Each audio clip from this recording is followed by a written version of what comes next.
Oh my God, that's so I funny. think the audience would have liked all that too. Oh my gosh, we should do a this is awesome. Yeah. I should do a Mike in the Midwest about that. I did record Mike in the Midwest once with you. I remember we did We did Trivial Pursuit or something, didn't we? You and I should do a show about that though, because we both know those shows. That'd be fun. Yeah. That would be fun. Happening now, Be Our Guest Mike is live. Nick, games and sports. Yeah, man. I didn't know Scott Dude, on the show.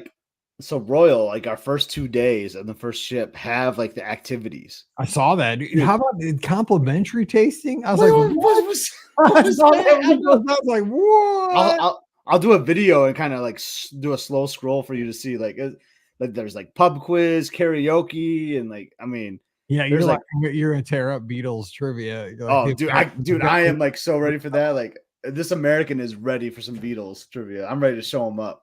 Like, I'm gonna steal that medal and bring it back to the States. And then there's a Friends trivia. I mean, like I'm like, holy cow! Like, are we ever even gonna go to the pool that day? There's just loaded with stuff. Like, and I wish Disney. I'm not trying to compare, but I wish Disney would almost like put that stuff out like a week before too, so you kind of know. You know what I mean? But yeah. But we know because it's almost always the same. It's always the same. Yeah. This will probably be the same exact for the next cruise I'll be on. You know what I mean? Like, all the answers. No. That's true. You will. You'll be like, oh, I know that super obscure question. That's like the make or break. There's all in that first day. There's the Beatles. There's the 90s music trivia, which I know you're more 80s music trivia. Yeah, I know my 90s pretty good too. But then there's name that tune reverse. Oh man, I'm so psyched for that. They play the songs backwards. Yes, like I would do so good at that. I feel like that'd be tough. I don't know how to do that. Oof. I'm already thinking like, man, I'm already missing you on this ship. Like I just feel it. Like dude, already. I know, dude. I know. That's how I feel about this cruise too. It's gonna be rough, but we'll make it. Andy Fig 2 over on Instagram says, "Let's tee it up, Scotty, when you're in California." Because he sees your. Let's go, Andy. Ready to tee it up. Andy Fig has joined the conversation. Shout out to everybody over on Instagram. What's up? We're recording now on Tuesday. You gotta edit and post this thing. We better be good. We gotta stop. So Scott and I are talking. We're gonna do a show. We're gonna do a Mike in the Midwest here soon. Once he gets back from his epic adventure in Europe, and I get back from my cruise, we're gonna do a Mike in the Midwest all about Nickelodeon kids game shows, because we just spent 10 minutes talking about Guts. We didn't know Scott Gustin, the guy that does all the updates that I always retweet in the clubhouse, was a contestant. He is. I mean, unless if he's trolling us, but I remember. No, I mean, it makes sense, right? He's probably in Orlando, and I mean, I'm gonna have to go deep into the archives to see if I can find. I know he posted a photo of him like on Guts. Well, and then so Mike O'Malley like parlayed that hosting of that thing at Universal Studios, that show, because it was filmed live in front of a studio audience at Universal Orlando, into that show. What was the show? It was on CBS forever. It was like a primetime CBS show. It was a pretty good show. Like it had high ratings for years. It was Mike O'Malley was oh man, it was a pretty popular show. Someone will tell us. It was a sitcom. But he was pretty funny on it. Yeah, I was like, that's Mike O'Malley. That's the Guts guy. What would you do? That was my jam too. Those Mark Summer shows, like Oh, dude, yeah. What Would You Do was great. Like, I mean, I love Double Dare, but like, What Would You Do was just like, it had like this interesting twist to it. I remember. I didn't know. See, Nick Arcade was my jam. Dude, with the hosts on Nick Arcade were weird. Like they were so forced. And I liked Finders Keepers, like where you went through the house and you had to like destroy the room and find like hidden objects. That was pretty cool. Another back-to-back. I think this was like on Lifetime. Well, maybe the reruns were on Lifetime. I love this. Like it was Supermarket Sweep and then a show called Shop Till You Drop. We were like shopping in this mall, and like, they would send the dads like running through. Dude, it was hilarious, man. TV was awesome. Oh, there it is. And Paul's not just saying yes, dear to Mike Rallman. The name of the show was Yes, Dear that Mike O'Malley was on. It was called Yes, Dear. Yeah, that was the name of the show. Oh yeah, yes, Paul confirmed. Yeah, not Mike. Yes, Dear to you. Elaborate. Yes, Dear was the name of the show. Yeah, that was the name of the show. Yeah, Mike O'Malley. Do you have questions in the inbox? I don't know. Like we're recording earlier, so on a Tuesday, we're probably throwing everybody off. Yeah, we do need questions though live. So if anybody has trip planning questions besides Nick Gas shows at Nickelodeon Sports and Games, there's the name of there was a channel. Yeah, there was a name. So that was a cable channel that I used to watch with Paige when she was younger. Like we spent a whole summer. There was a Nick like cable channel. It's called Nick Gas. No commercials. No commercials. It's called Nick Games and Sports. That's awesome. And it was all the old game shows. It Shop Till You Drop. It was kind of funny too, because like they would go around and the winning contestants had to get like 6 items or something at the end. It had to equal like a certain dollar amount, and they would always like they knew which ones were good, like because it would always be like the values would increase as they went on. So you knew like, oh, they need $800 for this big one, but it was always going to be their best win, you know. So it kind of took some of the anticipation away, I feel like. But see, I don't think I saw that, but I mean, of course, like Supermarket. I never saw Shop Till You Drop. Supermarket Sweep was like always on like Pluto TV. Dude, they were back to back. I can't believe you don't remember that. Well, maybe if you saw like a clip, you'd remember. Maybe because it was like in a mall. It was like in a fake mall. It was a studio. Oh. But they had to like they had to go to the department stores and like find like the item or whatever. It was funny. I like it. That'd be epic. I'd love to see that. I'm looking. One more thing, Supermarket Sweep though. I don't know if you ever watched Married with Children, but like the Bundys like got to do that. Like, well, it was kind of like a similar thing because like they're like the millionth customer at this market, and like their neighbor was like, well, he cut us in line, and then they did this like shop off basically to find out who was going to win the prize. It just cracked me up. It was like a spin-off of Supermarket Sweep on Married with Children. Anyway, I'll look it up. Yeah, this is so gonna have to be a Mike in the Midwest. I know. Like we spent like we're 6 minutes into this, and then we spent 10 minutes before. Like we got 20 minutes almost. All right, here we go. So we're gonna do listener questions. We got one from Paul. Thank you, Paul. Yes, we need trip planning, cruise questions, Disneyland questions, Walt Disney World questions. Please put them in so we have some fresh content for in 2 hours when the show releases. All right, let's see here. Okay, got that. What number is this? 2503. Here we, and we can have them on Instagram too. I see people on Instagram. I will be looking on Instagram for questions too tonight. I promise. I just don't see those in my view. And I can see them because of how we have it set up. So yeah, I got to sit in the seat. I saw how you got them. I know. I got stuff going everywhere. All right, here we go. 2503. And then we're talking cues after this. Welcome to episode 2503 of the Be Our Guest Walt Disney World Trip Planning Podcast. I'm your host, Mike Rallman from BeOurGuestPodcast.com and one of the senior agents over at the Magic for Less Travel. Happy Wednesday to you. Hope you're having a great week. We are here in St. Louis and I'm sure up Michigan way today. We are getting together to answer your listener questions as we do every midweek, and today it's going to be, well, this week it's a Mike and Scott week because Pam down doing all the social media stuff with sailing the Disney Magic down to the new island. She'll be back soon to tell us all about that. She's going to tell us about all the new offerings at Epcot. She's riding the new Tiana's experience there in the Magic Kingdom, and plus a lot of new stuff as well to talk about when she gets back next week.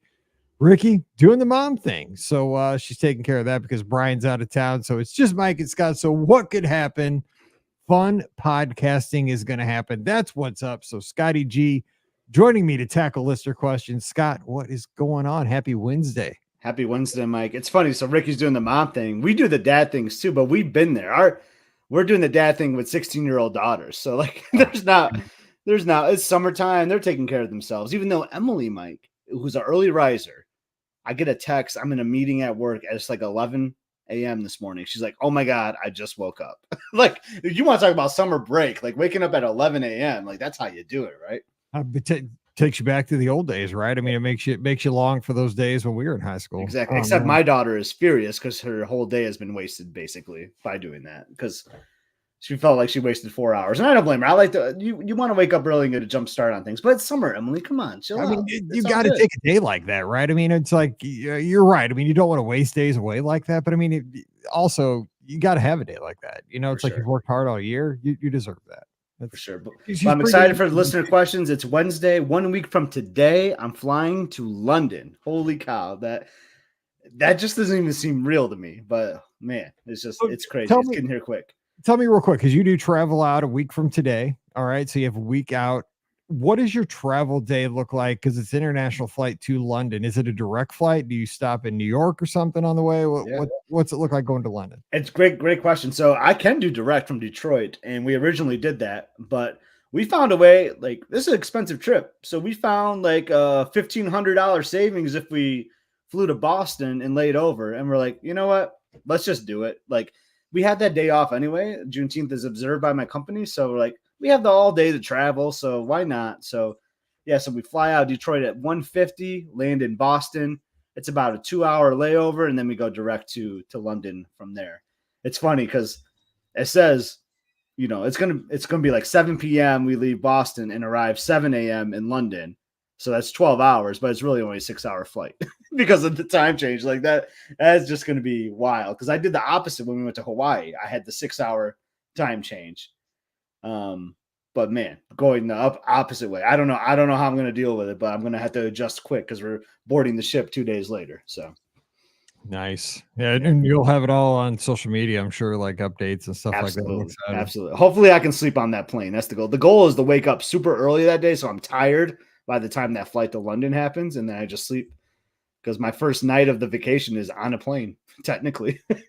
So, but I mean, you know, like you always, we've seen you, you know, when you kick off a vacation, you get on the plane, you get your beer, you get your, you know, you're on vacation mode as soon as you get into that seat. So I would tell you, I love travel day, Mike, and I know I do too. Like, because I'm, you know, I'm not, I'm like a couple weeks behind you, right, or like 10 days behind you. But I mean, like Delta's running this commercial now on the channels I watch, like Pluto TV and stuff. And it shows like people walking through an airport and checking their bags. And, you know, they have this app. It's basically an advertisement for how awesome their app is. But I mean, I'm a geek, I guess. I don't know. And probably our listeners are very much tend to sway the same way we do. Like, I get excited just for the airport experience. I know some people hate airports, but like I get excited just to get suitcases out, pack, go to the airport. Like the whole thing gets me excited. Like I can't wait to go to our airport. Like me too.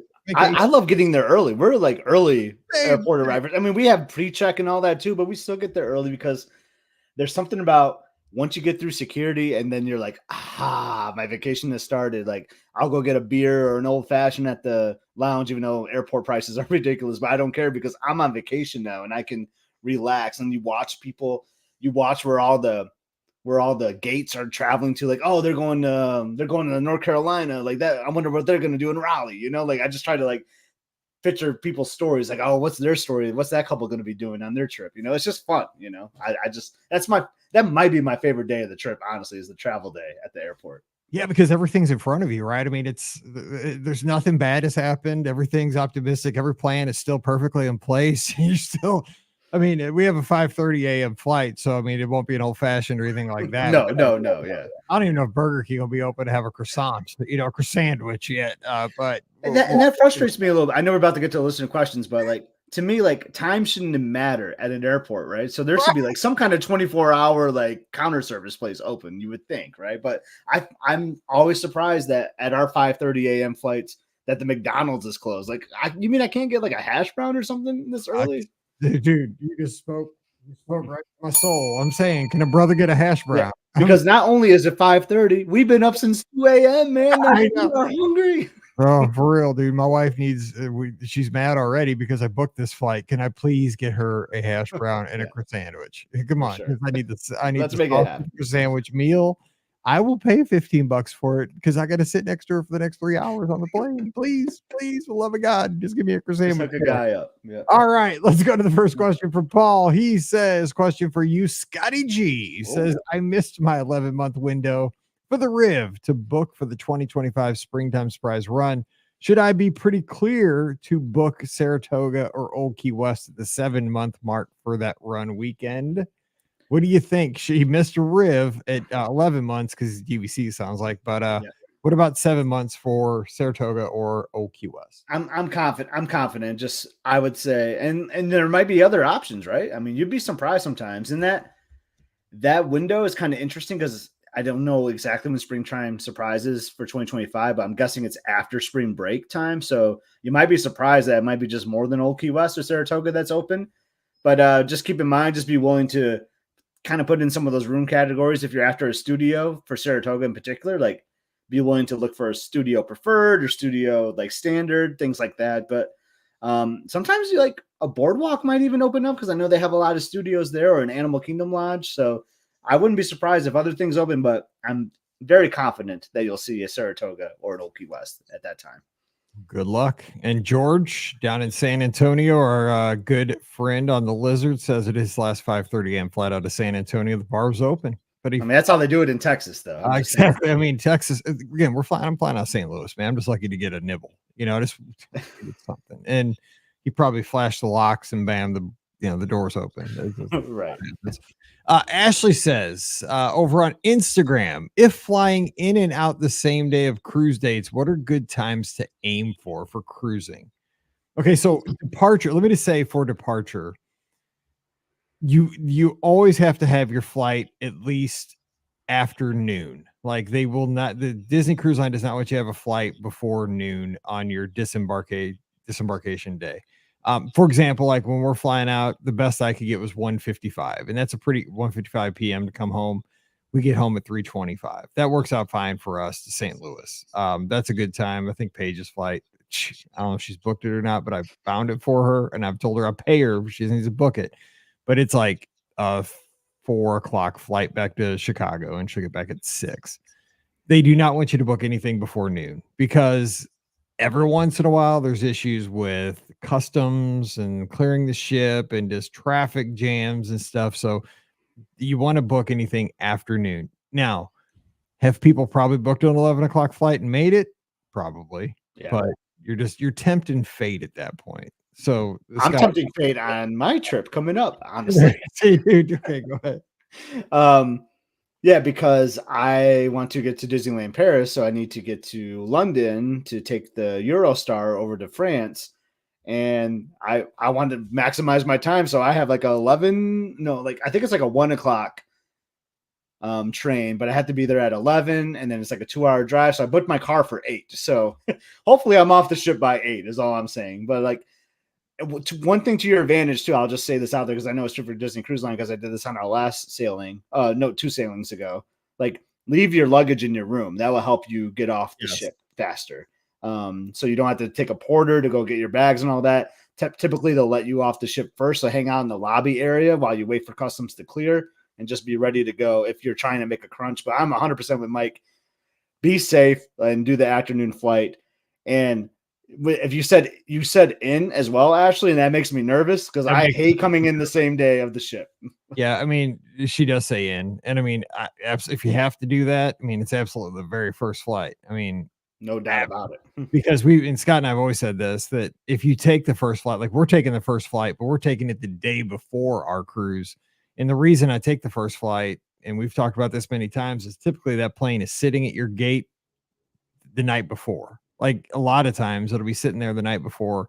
So you don't have to worry about, is your plane going to be delayed because of a storm? Like if I'm in St. Louis because it's coming from Chicago and there's weather in Chicago and everything gets backed up because you have an 11 o'clock in the morning flight and just things happen in another city, and your plane or your crew has an issue.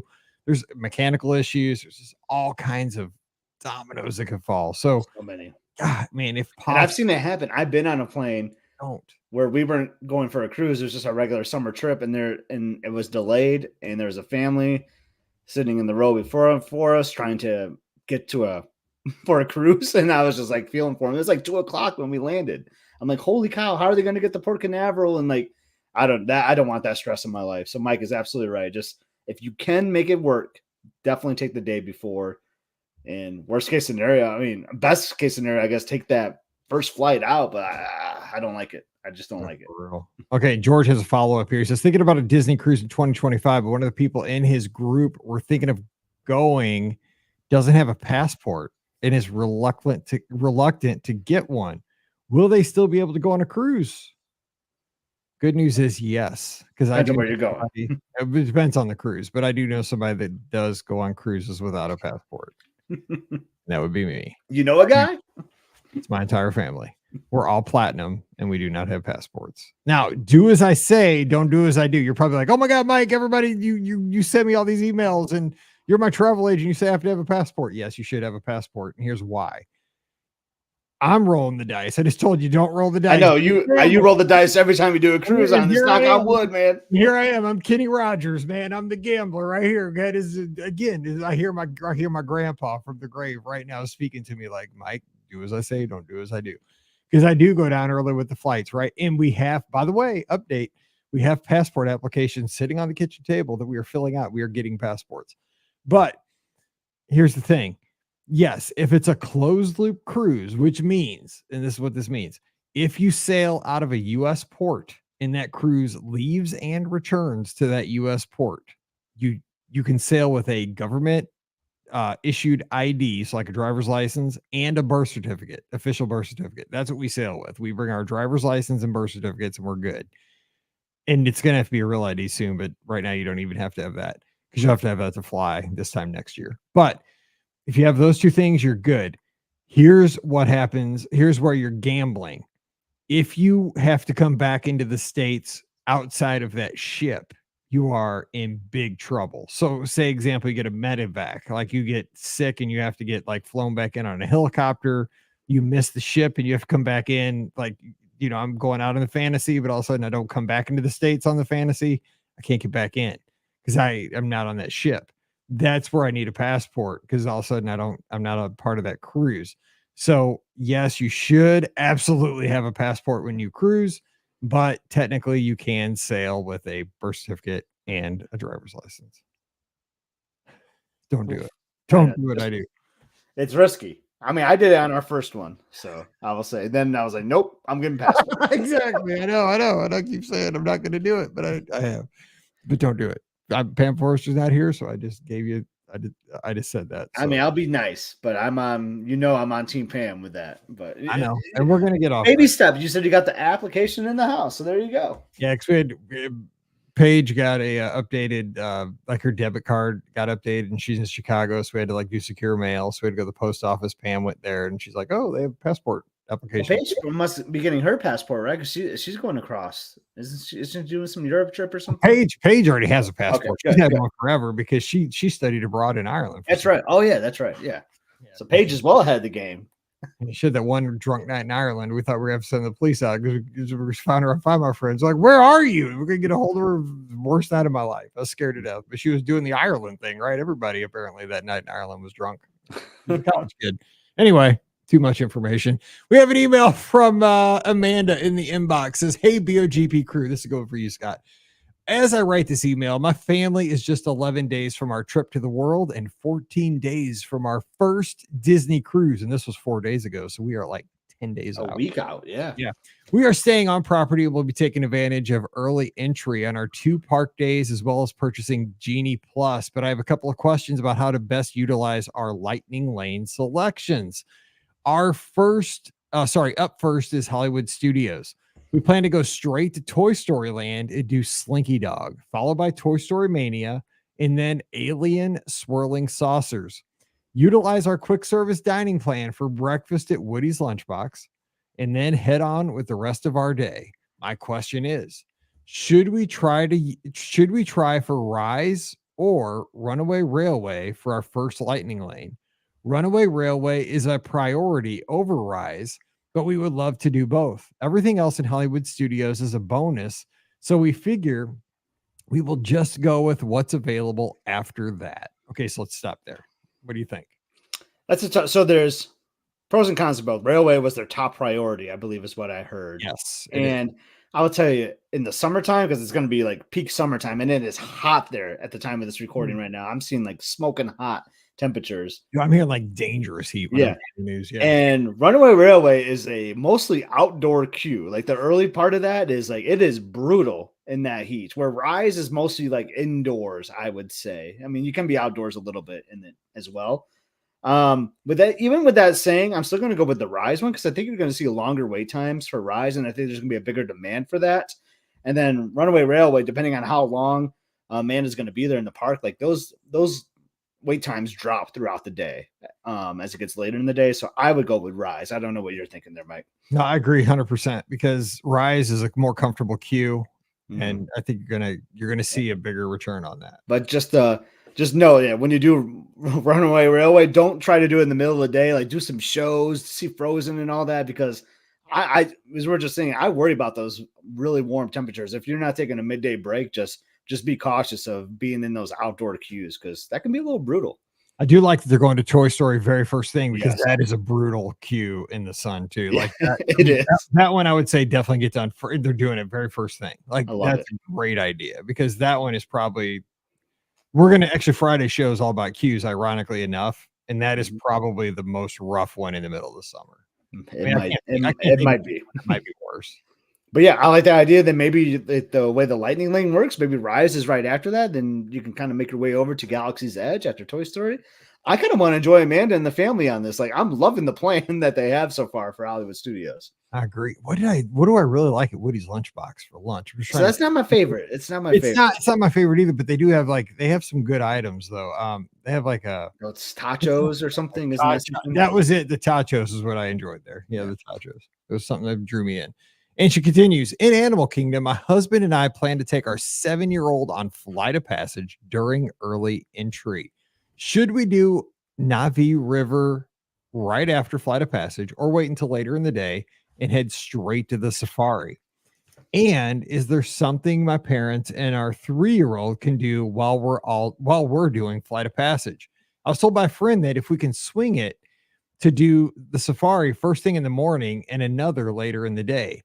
Is the safari usually a longer wait at the end of the day where it would be worth it to use a lightning lane or just wait in the standby? Also, do they cut the line off before park closing? I'm assuming they do, given the nature of this ride. Festival of the Lion King is a must do for us, and with so many show times, should we do a lightning lane or wait in standby? Okay, so that's our Animal Kingdom section. A lot of stuff there. So I want to hit on the safari. So sometimes the safari does end earlier, and there'll be signs all over Africa, like in the land they're saying last safari will be at this time, kind of a deal. So you kind of have an idea where that's going to be throughout the whole day. It's funny. Over our spring break trip just a few months ago, we popped in the Animal Kingdom late at night because we love Animal Kingdom. We're like, oh yeah, let's go do here before we go see Fantasmic. And to our surprise, we walked right on to the safari. Like, I couldn't believe it. Like, everyone was at Everest. Like, I mean, it was like a 60-minute wait. They even kind of had like a longer posted wait, I would say, for the safari, maybe like 30 minutes. But I mean, it was all just walking right on. And it was like one of the best safaris we've ever had. That's great news. I mean, that's bonus right there. Right. Mm-hmm. But morning. So I like doing both. I will say the safari is actually like my favorite attraction at Walt Disney World because it could be a little different each time.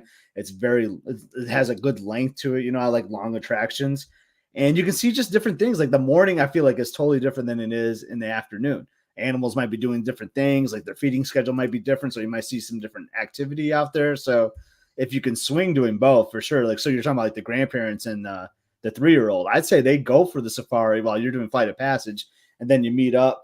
And maybe they do the safari again. I think as long as the grandparents are down for that, I know the 3-year-old would love it, but maybe you do it again right after, you know, and do Navi later in the day would be my strategy.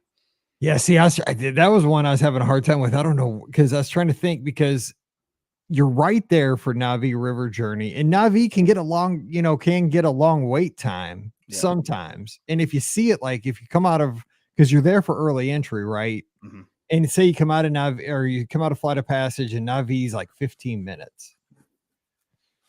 Like, it's hard to walk past that. Yeah. But Navi is usually later because people are drawn to that. I mean, I think it's a great ride. I just wish it was a great ride. Yeah, so but the safari pays off early. Like, and you're exactly right. I want to do the safari as early as possible. For sure. I'll probably do that second ride. And this is a weird suggestion. Amanda doesn't have to roll with this at all, but like, maybe you lightning lane, because it looks like you're gonna like lightning lane at Hollywood Studios. Maybe lightning lane Flight of Passage. And as weird as it sounds, maybe you rope drop Navi River Journey, because I promise you, like you'll get right on there. And like I think because that will get built up over time because everyone's going to Flight of Passage. So you go the opposite way. You do Navi River Journey, like walk on. You have your lightning lane for later in the day, and then you go do the safari together as a family. Like, I don't know. That sounds like a pretty good strategy too. So what did you say to lightning lane? Navi? No, Flight of Passage. Well, no, can you though? Because that's individual lightning lane, isn't it? Oh, maybe. I mean, yeah. Okay, yeah. So you have to pay for it. Yeah. Yeah, that's one. Yeah, I don't think you can lightning lane that one. That's on G. Yeah, you'd have to buy that one. But it might be worth it to save some time. But I understand the strategy of trying to get there early. But I mean, that's where everyone's going to go. Everyone's going to go to Flight of Passage. Now that I'm thinking about it, I would do what she says. But what I would do is I'd do the flight of passage early. I like what you said though. Then I would go do the safari right after flight of passage. I like the idea though, the grandparents doing the back-to-back safari, meet them at the safari because a 3-year-old would love I it like the twice. I think the back-to-back grandparents, it's a bench, like the grandparents are sitting down, but it's a moving bench with a lot little bumpy at times, but yeah, it's but I mean, it's better than sitting on a bench. Like it's a great experience. Yeah, and then go back and pick up Navi. It'll calm down later in the day. It will at some point. Yeah. But yeah. But like I will tell you, I've rope dropped early entry for her flight of passage. I've still waited like 35, 40 minutes because that's where everybody goes. And Emily got mad one time. She's like, we could have done Everest 4 times, Dad. The amount of time we waited here. I'm like, I know. I'm sorry. But yeah. And what about Festival Lion King? I'd throw a lightning lane on that though. And just pick your time. Because you'll be surprised. That's a good show. We're talking about queues. You queue up way, way deep out there. Like it's a long line. Like over spring break again, not to get that example, we were going to go see festival and they had already cut off the line for the next show. And there was already a line starting for that. And I'm like, holy cow. Like, I mean, it's very popular. So like, I think lightning lane is definitely the way to go. It saves you a lot of time, honestly. Yeah, I agree. And she says the last question about transportation. They're staying at Pop Century on our Hollywood Studios Day in Coronado Springs for our Animal Kingdom Day. So they have 2 different resorts for 2 different days. Just thanks, Mike. Thank you. I assume the Skyliners are best option for Hollywood Studios. It is. Yes. And bus for Animal Kingdom. Yes. Unless you have a car. Let's see. I'm just confirming what I think I know. We will have a car, but my parents having EVs delivered to the hotel, so we're relying on resort transportation, which I prefer anyway. I appreciate your help very much. Sincerely, Amanda. Again, she's 23 miles from Disneyland, 2,483 miles from Walt Disney World. Yeah, I'd take the bus. I mean, if you're going to have the EVs, the bus is the way to go. I mean, I just don't know any other. I don't know how else you transport them really, without that. So that's the easiest and best way. All right. The next question comes from Zach and it's titled To Club Level or Not to Club Level. And this one's good because Pam Forrester is not here. Who would say she would just see the title and say like delete, it's club level. I don't need to know any parameters on it. It's just club level. She is not here. So Zach from Connecticut, here we go. Hey, Mike and crew. We're staying 6 nights at Boardwalk this upcoming February for our first trip back to Walt Disney World since 2019. Oh, nice. I've started looking at the idea of moving our standard room to club level, but the cost difference is significant. Knowing the discount offers should be released in upcoming months, do I upgrade to club level now and gamble that it will be eligible for a room only or package discount to bring the cost down some, or do I keep our standard room and see if a club level room with a discount is available if and when those offers are released? We stayed club level at Wilderness Lodge on our last trip, and I've stayed club level at Boardwalk in the past, and have always found the convenience, snacks, and especially the breakfast offerings to be worth the extra cost, given the limited quick service options in the Crescent Lake Resort area. Oh, that's a good point. I stuck on the breakfast at Burger King. That's definitely not club level, brother. We're looking for some additional insight into this dilemma. Thanks in advance, Zach out in Connecticut. So what would you do? Would you upgrade now? I'm just thinking what your strategy would be. Thinking like he's anticipating a possible February discount, obviously here in summer of 24. And I'm not trying to put you on the spot, but do you see like club level discounts that those happen then? Because I don't know if I see them that often. No, you do sometimes. Okay. I mean, it's all, again, discounts with Disney are always based on availability. And I will say Wilderness Lodge is a little bit tough because there's not a lot of inventory at Wilderness Lodge. They turned a lot of Wilderness Lodge into DVC, which kept the cash rooms down. I hate that. I assume Zach wants to stick with the Boardwalk one because he was talking about the Crescent Lake, counter service. So the Crescent Lake resorts tend to have more availability. They have decent availability. Yeah. Beach Club, Yacht Club, Boardwalk. So that could be one thing, right? Maybe you stick with it.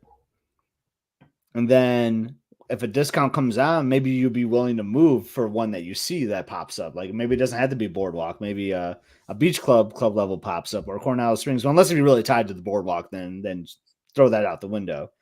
I'd almost stick with it, Mike. I think I would just stick with my original plan, and then I play the if it's meant to be game, and then if it's meant to be and a discount comes out and I see the club level one, then I'll switch. Or, I mean, he's done it before and he said he liked it and he felt like he got a good value out of it. If you really would like to have it, grab it, have it But then secured now. And the then you can gamble go the is, other way. Then you can go the other way because there'll probably be a regular room. And like, what if there's not? That's the game. That's where the yeah, gamble is. It's a reverse gamble, right? Yeah. You If take the club level and you're paying rack rate, and then no discount comes out, and then your standard boardwalk room is gone. That's true. I mean, there should be some room available. If you're tied to the boardwalk location, like I'd almost want to just. I think I guess I just don't know what Zach values more. Is it just staying at the boardwalk or getting the club level? But I would just stick with the boardwalk room. Yeah. Yeah. I mean, we didn't help you at all. Yeah, like, we didn't, but it just depends what's more important to you. Yeah. So there you go. It didn't really help. In short, Zach, what's your biggest need there? It is. And shout out to Mohawk Scotland, who is one of the stars of the BOGP Clubhouse over on Discord at brguestpodcast.com/Discord, who's tuned in Scotland on his way home today because we're recording early. And well, it's not early in Scotland. I'll say that's earlier. It's earlier. It's earlier. Let's see here. We had a question over on Instagram, and it is from Instagram names are so hard to pronounce. Eminem2852. Castaway Key 5K question. Can you run the route at any time of the day on the Castaway Key day? Not sure I'll be able to make the race when we visit this summer, but would quite like to run on the island. Good news. There's no organized race anymore. You run it whenever you want, but I will give you some advice. Run as early as possible, right, Scotty G? It gets a little toasty out there in the jungle. But yeah. I mean, I've seen people just run it like all day, like where like I've seen like really fast elite runners out there, and they would pass me because you do a lot of loops, and they'll just keep passing me. I'm like, my gosh, this guy must be like like his like doing a 10K or maybe a 15K. So like you can just keep running it as much as you want if you want to get like a training run, like a long run in. Like I don't advise that necessarily because it's so hot, but you absolutely can for sure. Yeah, because you'll see a lot of folks that rent the bikes, and so they'll be bicycling on. Because basically, what you do is there's a loop that goes through some, it's not a rainforest, but that's what I call it the jungle. I mean, it's a bunch of trees, but then you come out onto the airstrip, which you'll see the trams go back and forth on, and people riding their bicycles and so forth. You got to do the loop twice. You do it once on the way out, once on the way in, just to get the 5K. Some people don't do it both ways, but yeah, you run it any time, and then it's an honor system, and then you stop at the little shack where you can see where they have the little clock they used to run, and you get your little medal. It's an honor system. I would say, and I think you agree with me. I find the airstrip the worst part. Oh, dude, me too. I hug that right side going towards Serenity Bay because like you get a little bit of shade if you hug it, but not much. Yeah. Oh, I honestly don't mind like around the trees because they have like cool like little like things that to look at, like little cool signs or like the distance that you've traveled and all that. Like and there's actually some water usually too. Which is always nice. Yeah, there is. They have that airstrip is like that's worse than Cone Alley, man. That is like the worst spot to run. Seriously, I'm like drug smugglers. Yes, they probably did die here, and I might too, because it's not good. And yeah, Aaron Box here in the chat says Disney doesn't air condition the outdoor runs. Yeah, dome scandal. Yeah, totally. I'm saying it's rough. No, it's what we signed up for. Because the smart people are sitting on the beach drinking, frozen drinks, and we're out there like getting a rubber medal. That's what we do. Okay, next. I'm Rebecca Casing over on Instagram. I'm daydreaming about doing a quick weekend trip to the world. Any advice? My best advice simply is do it. You can do it on the cheap. Just schedule it and just, try to find like Southwest right now is running a great sale on flights. I just got a push notification, grab me like 50% off flights, book it, grab a flight, go down and stay at Pop Century. Go to a park for a couple days. You can do quick service. I mean, you can make it really cheap. I say just go for it and just, try a new resort, but you don't have to go like deluxe. You don't have to have sit down dining. That's what I say. What do you Some of those are the best trips where you're just like, this wasn't even on my radar. And I just went down there and did it. I mean, it's just a fun story to like come back to work and or to share with your family and friends. Like, look what I did. Look how crazy I am. But it's not crazy. We don't think it's crazy, at least here on the BRS podcast. Yeah, we'll back you up here. Natalie over on Instagram says, "Which resort do you recommend doing a fireworks cruise from the Magic Kingdom? Going in May for my bachelorette party. We're staying at Pop. Look at this. We're giving bachelorette party advice. Holy cow! What about fireworks cruise? I'm trying to think. Fireworks cruise from the Magic Kingdom. So I think you have to do the fireworks cruises from like the TTC, right? That's kind of like where they launch at, right? Or am I wrong? No, we've done them. I've done the fireworks. I've done them a couple times on Seven Seas Lagoon. I've done one from the Contemporary, and I've done one from the Grand Floridian. So you just call the 407 WDW play, and they'll tell you. It doesn't really matter because you go out. I mean, they'll tell you what's available for your dates. I mean, I don't think there's like. And then essentially they all kind of like hover like in the same. Yeah, they all go to the same place. Yeah, they all kind of get next to each other and kind of hang out in the water. Mm-hmm. I don't think there's like that. But Aaron in the chat liked from the Contemporary. So and you said you did that, so I'm going to put a vote in for the Contemporary because I love staying there anyway. Yeah. Oh no, they're staying at Pop. That's right. They're staying at Pop. Yep. All right. We're gonna look over this one for Christopher. Actually, I'll just pull it down here. He says, my sister-in-law, brother-in-law, and kids are planning a trip in November, the 1st to the 6th, 4 park days, dining plan, and aiming for the boardwalk. Needless to say, super pricey that week with no discounts available. Because again, that is the Wine and Dine Race weekend. It's Jersey week. It's also, I think, Veterans Day weekend. It's a busy weekend.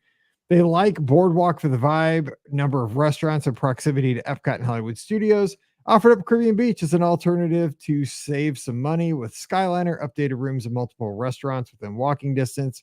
Do you splurge for boardwalk or pocket some cash around $2,000 for Caribbean? Make and they ran out of characters. Yeah. So what would you? Yeah. I mean, Caribbean Beach is I like the way Chris is offering up an alternative that. Of course, boardwalk is going to be more plush. It's going to have, it's a deluxe resort. It's going to have just a step up with a lot of things. The rooms are bigger. The restaurants are a little bit nicer. You can walk to 2 parks. Caribbean Beach does have the Skyliner though. It has smaller rooms, but nice rooms. The dining isn't quite as nice, but it's sufficient. But $2,000 in your pocket. It's a nice savings, right? Exactly. That's a lot of food and wine booth purchases, I'd say. It's tough for me. I wish there was a discount. That would be my answer. I like what you offered here, Christopher. I say go with Caribbean Beach. I love Caribbean Beach. Is where our first ever visit was to Walt Disney World, and I feel like the boardwalk is going to be very busy because of the runners. Like if they're not running, there's going to be half marathon course is going to go by there like early in the morning. There's going to be a lot of kind of stuff happening around the boardwalk area. So they're not into that. Caribbean Beach might be a even better alternative too, just to get away from like all the whole running scene, I'd say. That's a good point.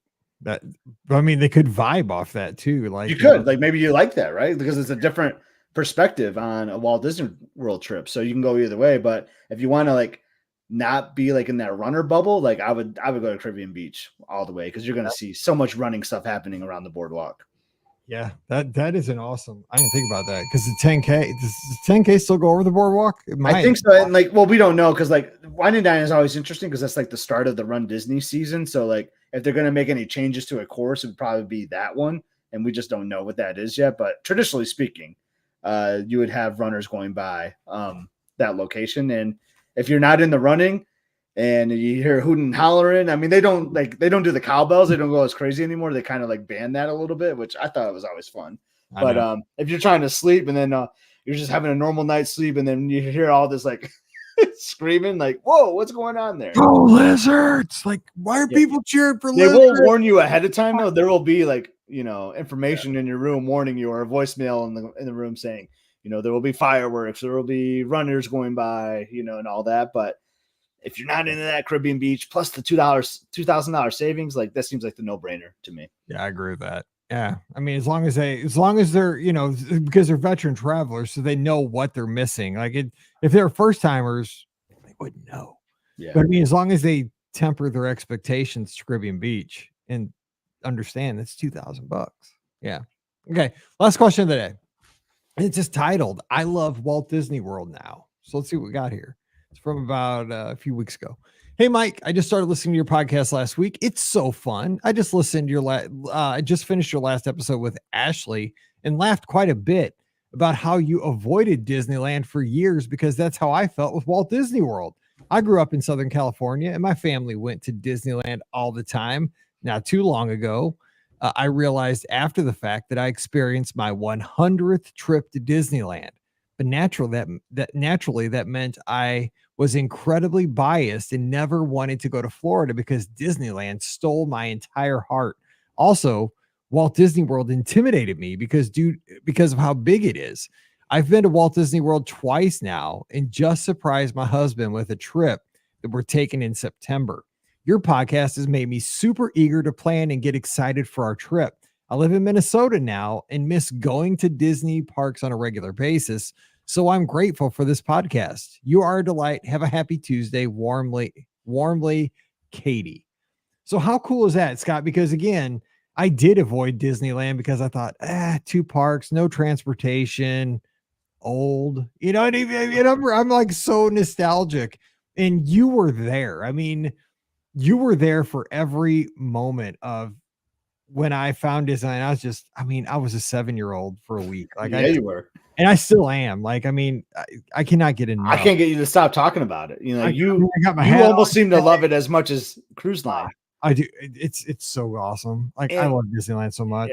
Yeah. I love that email. And one thing it makes me think about is like, sometimes you need that spark, and you needed that spark at that time. I'm not trying to go too deep into like your personal stuff, but like, I know that you were like, man, all I do is go to Walt Disney World. Like I need a change. So you went there, and I feel like that sparked your interest in the whole company. Where like, oh man, like now I can't wait to go back to Walt Disney World again because like now I got this like boom. And like I've been there too, where I'm just like, man, like I go to Walt Disney World like a lot, and I'm very blessed and very fortunate I get to do that. But sometimes you just need to switch it up. So a trip to the other park, if you're like domestic, like helps spark that sometimes, I feel like. And then you just fall in love with the Walt Disney World product. I mean, the Walt Disney product again. So I love reading that email.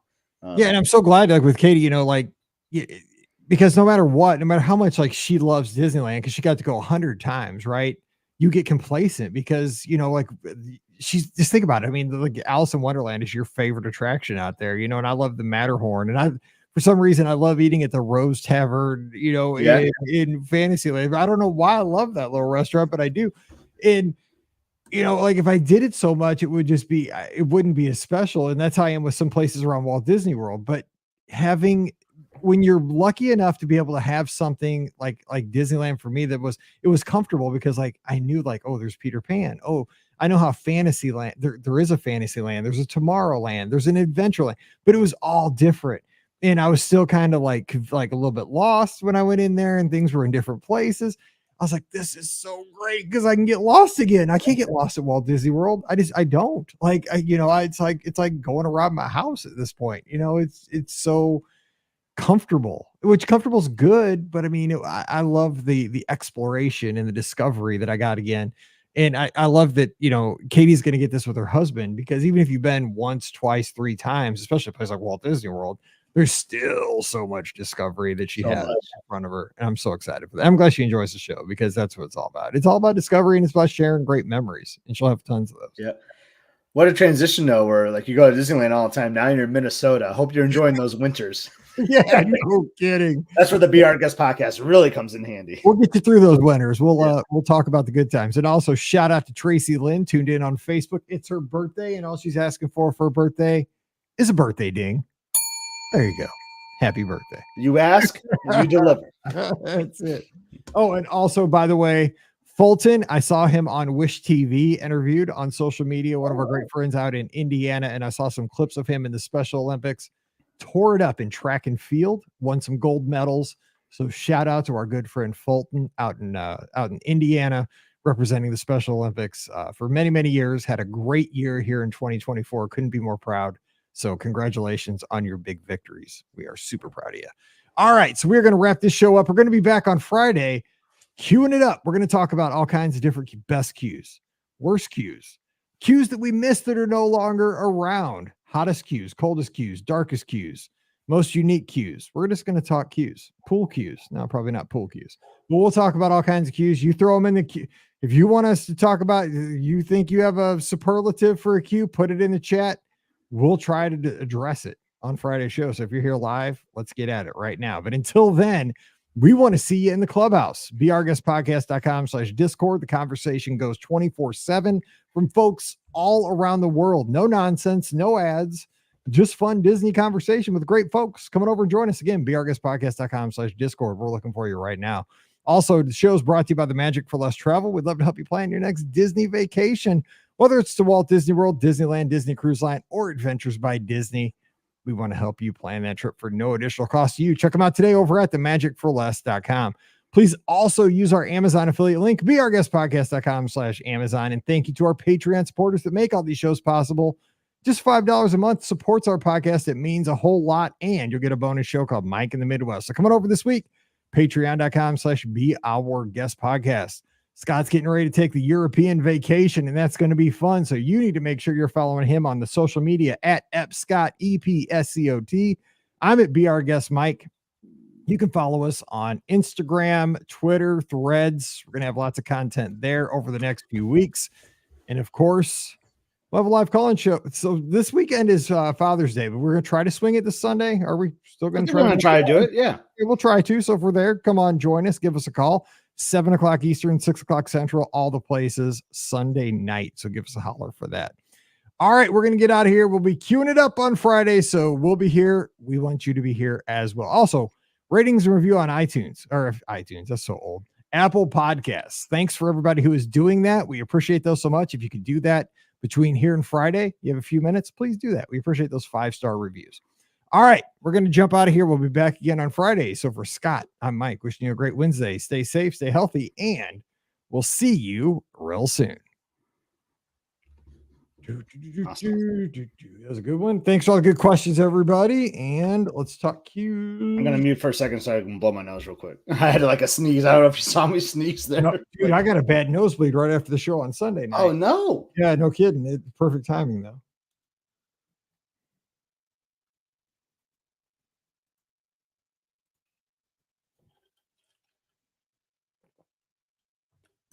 Oh, nice. It looks like my neighbor, like, we have this, like, none of us own the property. It's, like, in between our houses, you know? And, like, it looks like he weed whacked it. I'm like, oh, sweet.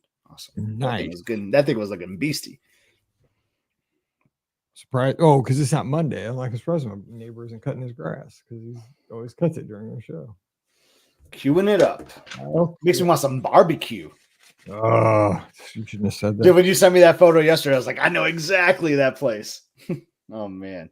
Jose, our friend, the tower, Margarita Tower. The thing was, so I was looking for the picture of it. I don't have a picture of that. Oh. I looked all over. I have a picture of us like at the city, because I was like, I looked it up, dude. I have a picture of us at the City Museum. I have a picture of us at Alton in front of the Pie Saw Bird. I have pictures of us all over the place. No pictures of us with Jose. Wow. Pam's out. Scott's got one. I had that one. Look, it was already there. I was like, it's funny. I'm pretty sure I had another one. I can't find it where I put like my hat.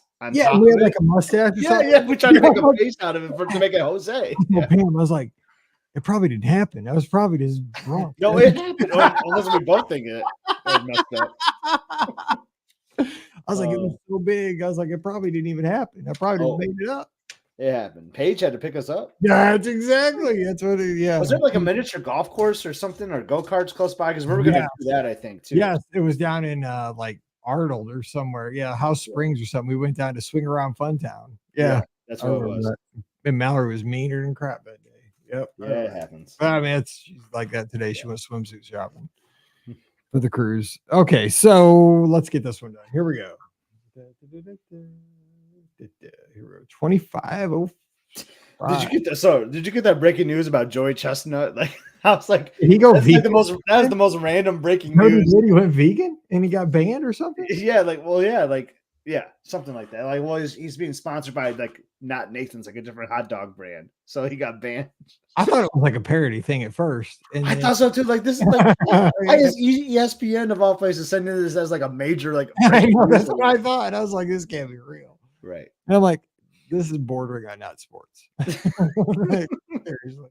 I'm like, Joey Chestnut. Who's that? Baseball player? Oh no, that's a hot dog dude. Yeah. He was on The Amazing Race one time too. Was he? Yeah, and well, that other guy retired. The other eater like a couple weeks ago. There's another guy that's Joey Chestnut's the only one I know. I can't think of the other one. He's like a Japanese guy that's like sometimes he beats him. He like so there's gonna be like no famous people in the eating contest. Wow. Dude, I'll be at Mount St. Michel that day. I can't even watch it, dude, because it's like it just makes me almost. Oh yeah, it's brutal. We watched it on the cruise ship once. I know, but it's just we tend to sail on 4th of July a lot. Yeah, we do. I know. They dip those things in water and just. I don't understand the water movement, but I know people try to explain it to me. Like I don't even want you to explain it to me because it sounds so gross. I don't need to dip my bun in water. Oh. All right, so we're gonna cue it up. Yep, here we go. Welcome to episode 2505 of the Be Our Guest Walt Disney World Trip Planning Podcast. I'm your host, Mike Rallman from BeOurGuestPodcast.com and one of the senior agents over at the Magic for Less Travel. Happy Friday to you. Yes, we've made it to another weekend. Yes, we are in the middle of summer. And yes, it is smoking hot here in the Midwest. And it is Father's Day weekend. We have made it to the weekend where the dads get their 48 hours of fame, I guess we could say. So we're going to have a good one this weekend. We're going to have a great podcast for you here. And we have a dad show because Ricky and Pam are not here. It's Mike and Scott. So joining me today from up in Michigan, where the suitcases, I'm sure, are coming out. The piles are being made. And I'm sure you're going to have a good meal this weekend for Father's Day. We have Scotty G. Scott, what's up? Happy Friday.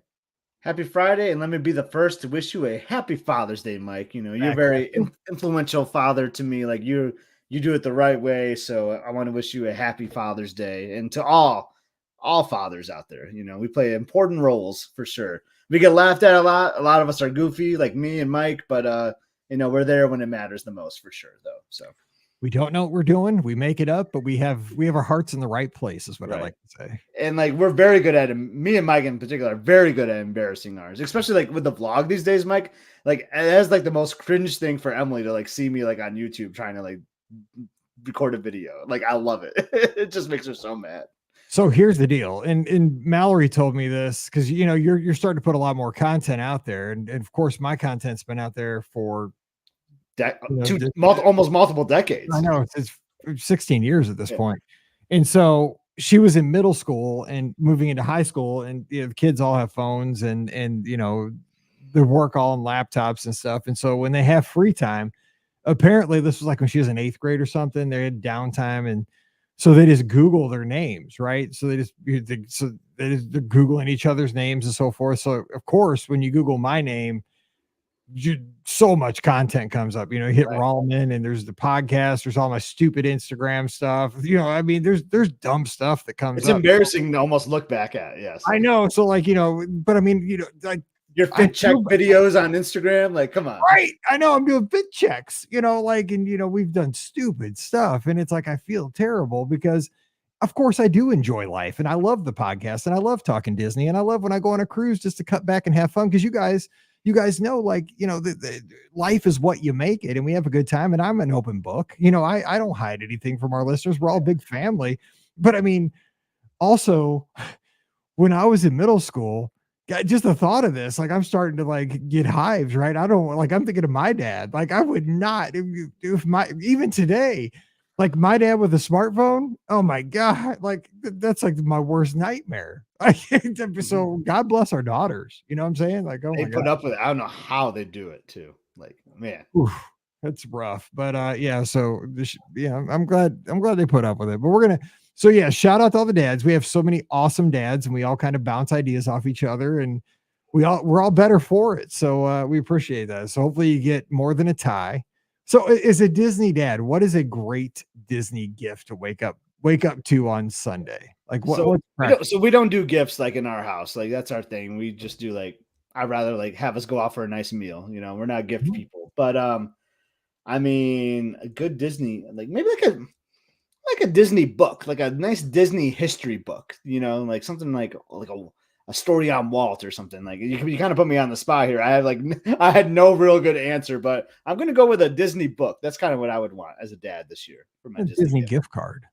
I mean, that's the no-brainer. Yes, because they're like talking about like, oh, let's deep dive into some history, and you're like, yeah, Disney gift card, man. well, I mean, because what did like we guys appreciate that, right? Because you could take it and you could buy the Disney book on on Disney shopping. Well, I mean, I don't know where you use it, but yeah, maybe you apply it to your trip. You could you could use it for a cruise, whatever. It's practical. Oh, I like Vera Mike's answer in the chat. Like, I actually seen that that guy there selling his cologne before. That stuff smells really good in Norway. So yeah, the cologne in Norway, that would be a great gift for sure.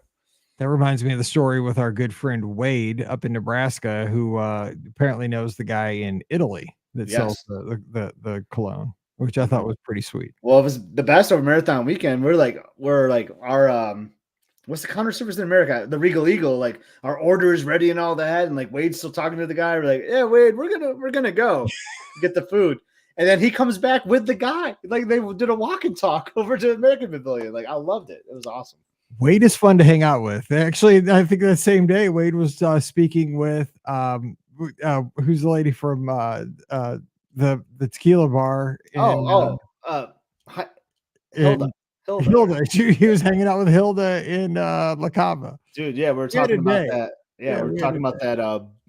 Is it like Bombero? Like Wade sent me the tequila bottle. It's awesome. And he was asking if they're going to get it in there and all that. He gave her like all the information. So she's going to research it. Who knows? They might have it on the shelf now. You never know. Wow.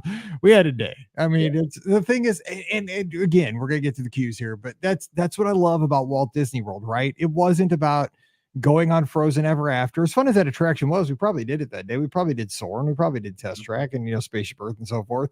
But in between those times, being with friends, and again, our friends, because of this show, Wade's in Lincoln, Nebraska, you're up in Michigan, I'm in St. Louis, and we have friends that are from places, we see Cheryl sometimes, she's in Switzerland, we have friends from all over the world, and the only time we get to hang out is at Walt Disney World, and sometimes at Disneyland or on a cruise.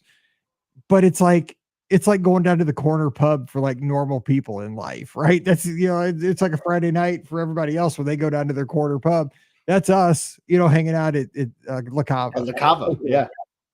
I know we're talking about queues, but I didn't even think about like restaurant queues or counter service queues sometimes, because like La Cava, like you often have to queue up to go there. That's kind of funny. I didn't even think about that for today's episode. Oh my gosh! So we got all kinds of folks talking about that cologne in Norway. Yeah, it's so good, and like that guy is normally there. Like he's awesome to talk to. I chatted with him before. Like I'm no Wade Anderson, but I did talk to that guy before. So it's called Giernes. Yeah, that's him. Yeah. Oh, that's a guy. The Giernes is a guy, and that's the name of the cologne as well. Yeah, from Norway. It smells so good. I mean, it must smell good. It sounds fancy.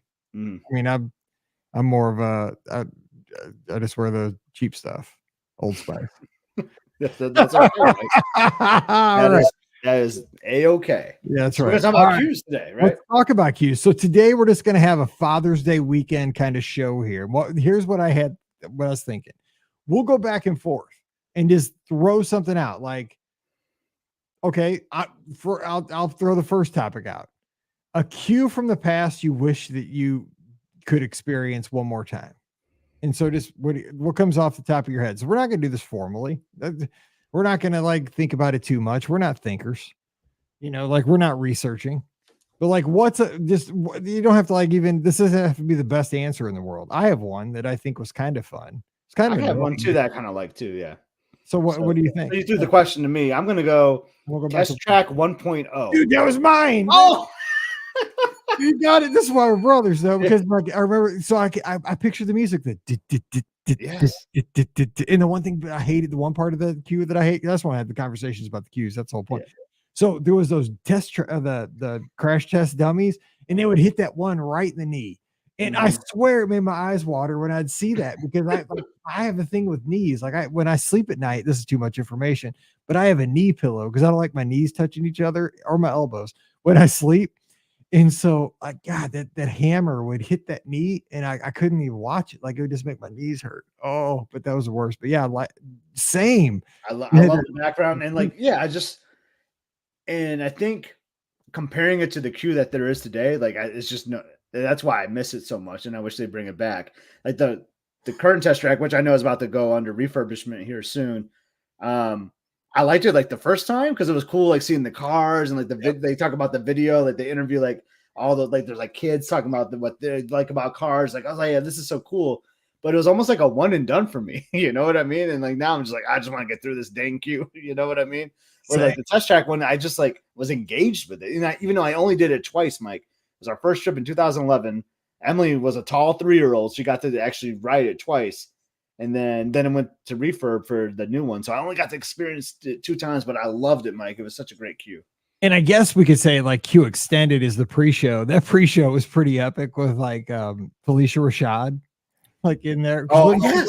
Too? Like because she was no, she's in Dinosaur. It was another lady. I can't remember who they were. She wasn't in that one too, though. I don't think so. In Dinosaur, you're right, but she's in Dinosaur. I don't think it's her. I just like how they would say pull up. Yes. My favorite line was like test 3, 6, and 7, and they'd be like 7, yeah, 7.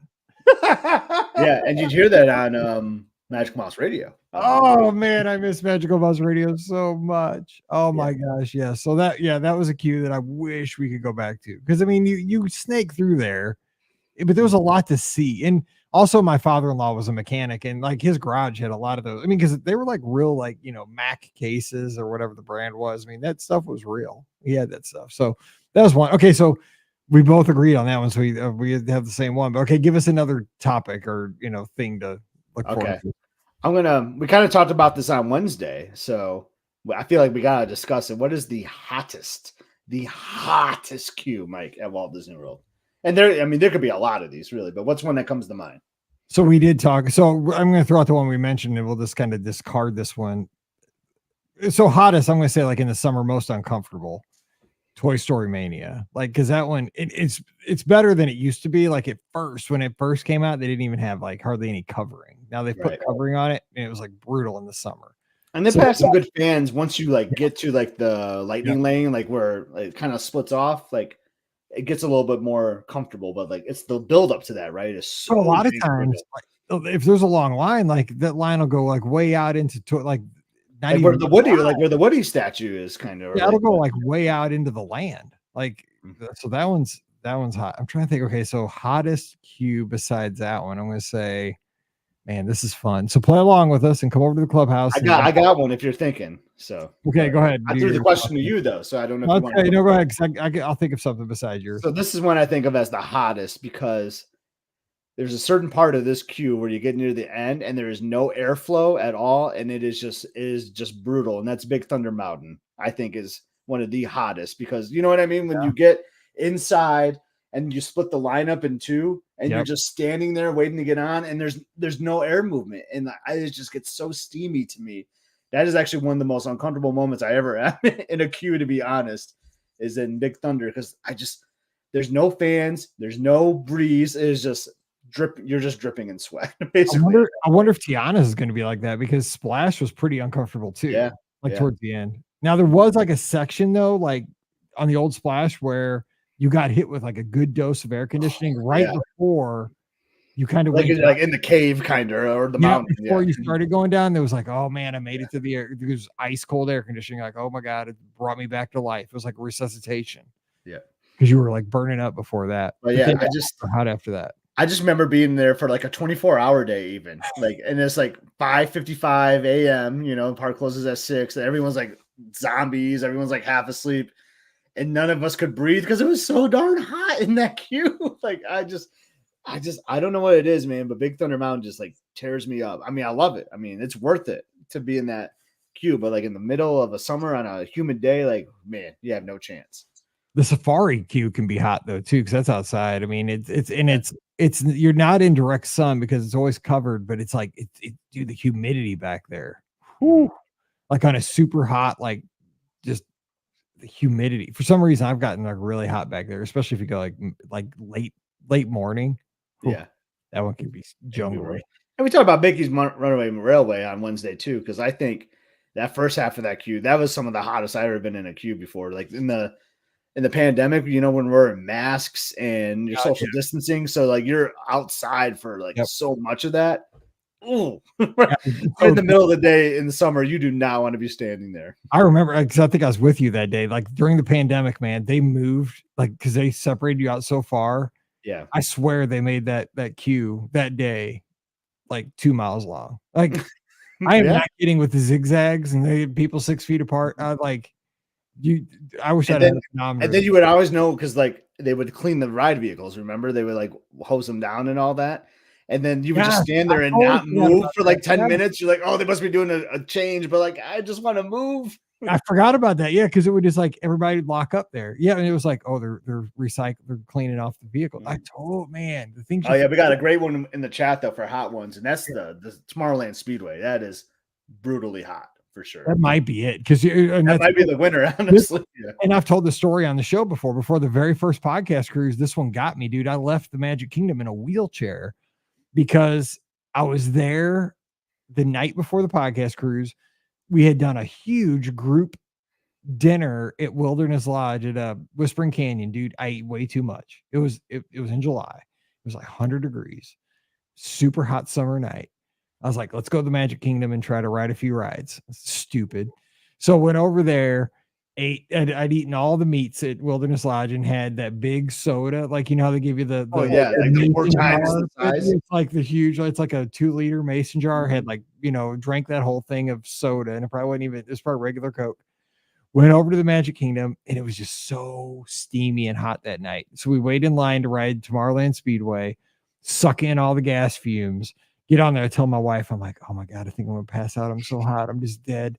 And so we waited in line forever, rode the dumb cars, went around, and I stumble into the Tomorrowland restrooms there. And I just told her, like, I texted her on my old Nokia phone. This was pre-iPhone days. And I didn't even get the whole text out. I was like, I think and then I like tailed off on the text and she thought I died in the bathroom, sent somebody in. Like somebody came in with a wheelchair and they wheeled me out of the Magic Kingdom. Like Pam ended up wheeling me. She wheeled me, no kidding, from Tomorrowland. We were parked at the Wilderness Lodge. We had a rental car. Or no, we drove that time because I was scared to fly still. So we had our car, our Trailblazer at the Wilderness Lodge. God bless her. I can't believe I'm still married to her. She puts up with so much stuff. She wheeled me all the way from Tomorrowland back across the boat at the Magic Kingdom over to Wilderness Lodge. And you know how there's a big hill and stuff at Oh yeah, there's some all the way hills there. Yeah, to the parking lot and everything to our car. And so the whole next day, they're like, have you been sick in the last 24 hours? When I got to the cruise, I'm like, dude, I'm cruising with like 120 listeners. No, I'm good. Because I really wasn't sick. I was just like, I got heat exhaustion and I got like gasoline fume killer. Yeah. Yeah. You win. That Jason's right. The Speedway.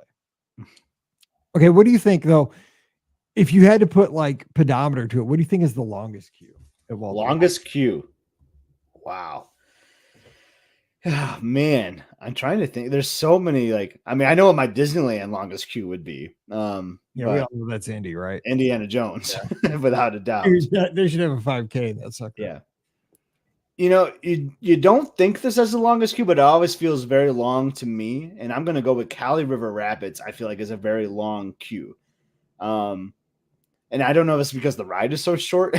If I feel like my wait, like the time of length I've walked to do the ride, like is equal distance. It feels like that way sometimes. But I'm gonna go with Cali River Rapids because I feel like it's an awesome queue too. By the way, like it, like it's very detailed. Yep, lots of stuff to look at, but I feel like it never ends.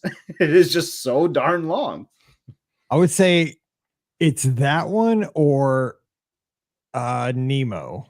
Yeah. Dude, that one, I feel like you're never getting there. Like at least, but it's comfortable, right? Because I'll say if we're gonna do like the coldest queue, like that's I agree. That one is probably the coldest and most comfortable in the summer, but it is long. Like I don't know, like they expected that thing to have like 750,000 people in line at all times. Like they made that thing so long, but it is like you get your steps in for that one.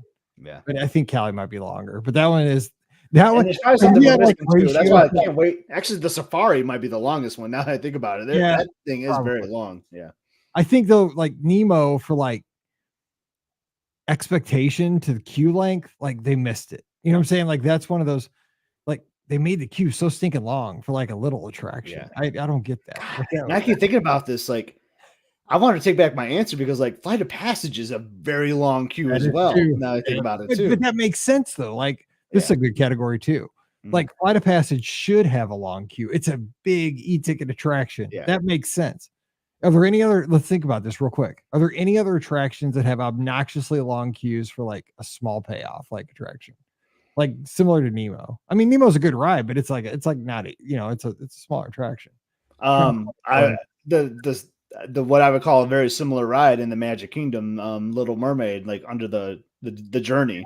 Yeah. And that is actually a very awesome queue too. But like I feel like you are just going and going and going and going, and then it's it's the same very similar ride that you would have in Nemo. I feel like that is a very long queue as well. Okay, real quick, I'll give one more kind of a side one there before I do yours. Where's the queue better than the attraction? Is there anything there? Or at least maybe River Rapids. maybe yeah.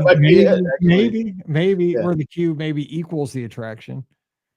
Man, that's a really great question. Because there's so many like great themed queues. That was going to be like one of my topics, so I won't go into that one now because like I have a great themed queue, but the attraction just matches it, so I wouldn't even know. I almost wouldn't say the attractions are going to always, I mean, pretty much always beat the. But I mean, okay, so skip that for now. Go ahead. Well, think about it as we're talking about these. We'll come up with them. Yeah. So you talked about Nemo, and I said like, oh man, that could be the coldest, and I like the way you worded it. You said most comfortable. So I want to go with like what's a very comfortable, like any time of year, maybe like in the summer, like it's 100-degree day, but you're feeling comfortable in this queue. So what's a comfortable queue for you, Mike? Oh, this one's easy. This is one of my favorite queues. I love this queue. Okay. I just love diving in Space Mountain. I love it. Oh gosh, yeah. Because it's dark. It's always the same temperature, and it's that music is so soothing. I love those horns. All the like it calls to me like Moana to the ocean, dude. That music is just, I don't know, like it takes me back. It's me. I stop doing whatever I'm doing if I'm like not there. Like if I'm just sitting here and like it pops up for like on a playlist or whatever, like I just sit there and smile and just think about, man, Space Mountain, like Disney memories. Like that little passage is just so good. At this point, maybe that queue, like maybe the Star Tunnel might be better than the attraction. Right for you, yeah. The attraction beats the crud out of me anymore. Like I like the attraction, right? I still like the attraction. I'm joking, but I love just the experience of just being in there. Like it's comfortable. That's got to be another topic we can throw out. Best like queue music background loop. Yeah. We could. I mean, it's probably Space Mountain though, because every part of that tunnel is so good. Because like it changes as you go through it too a little bit. Like do do do do do do do do do. Then you got the trumpet passage. Oh man, that's so good. Yeah. So what about you though? What would you say? So this is an interesting one because the queue itself. And that's why I like the way you said comfortable, because it's just a switchback. There is no theme at all. You are just switching back the whole time. But to me, it's very comfortable.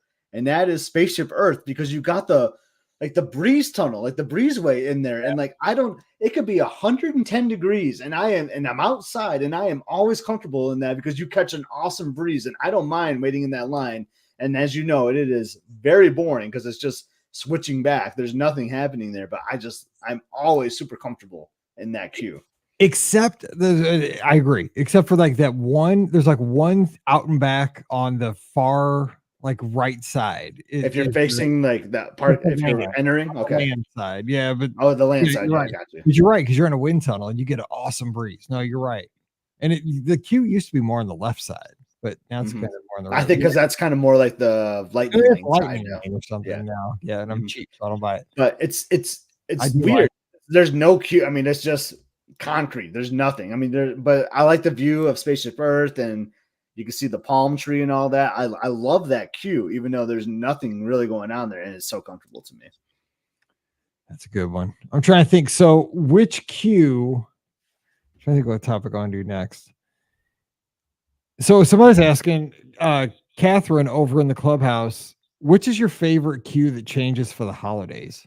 So, like they add stuff to it, and I can only think of a couple. Obviously, there's one main one. The Jingle Cruise one. Yeah, that's right? awesome. Yeah. Yeah. That's an obvious one. But I don't know. I don't know if a lot of them change that much during the holidays.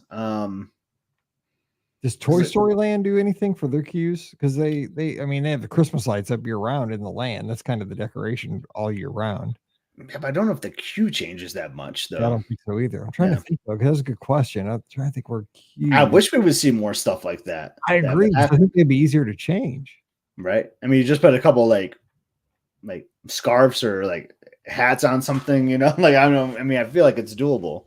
But yeah, that's a great, now it's got me thinking. Now I want to go like 3028 and go deep into like I know. I want to dive into the topic and research it, but I'm trying to think about that.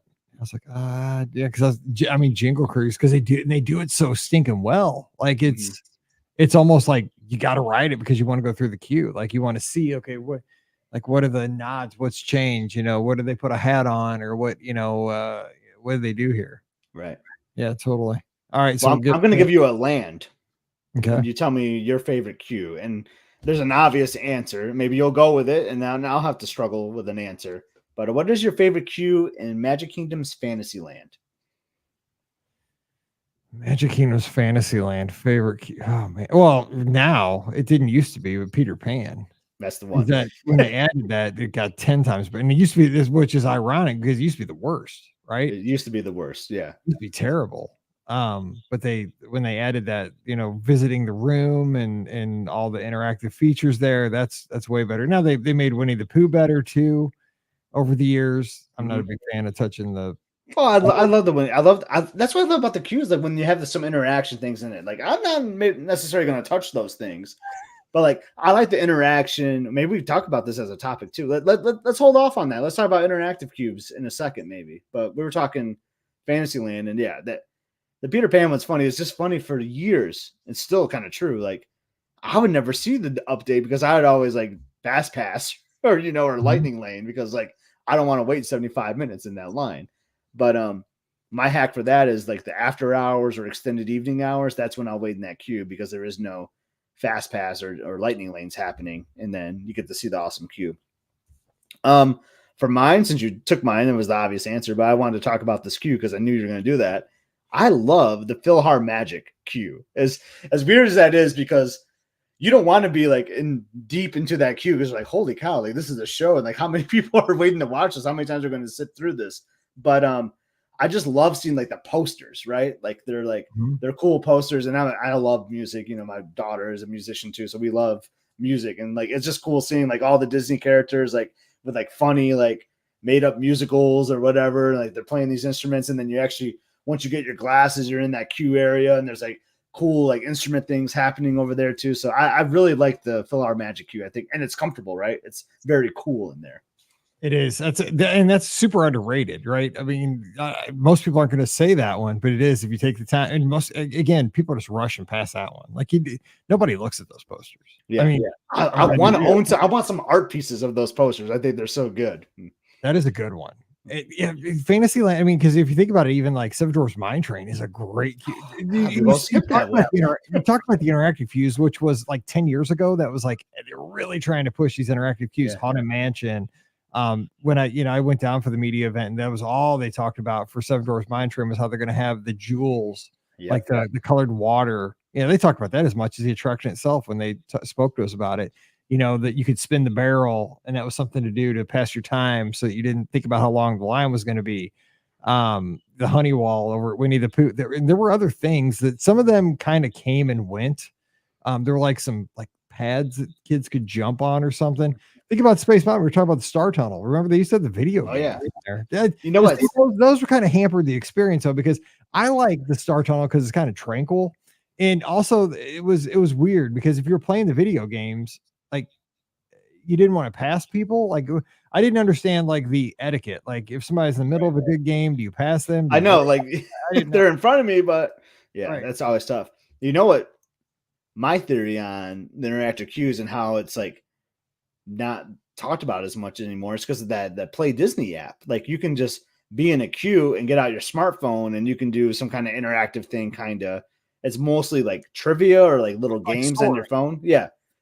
That was going to be one of my. I love the Soarin' trivia when you go through there, but now you can get out your phone and do the Play Disney, and you're doing stuff. So like, I feel like they're trying to draw you to that, which is kind of a bummer because you and I say this all the time. Like, we work, we're on our phones all the time for work and emailing and all that. Like, I kind of don't want to have my phone out when I'm on vacation.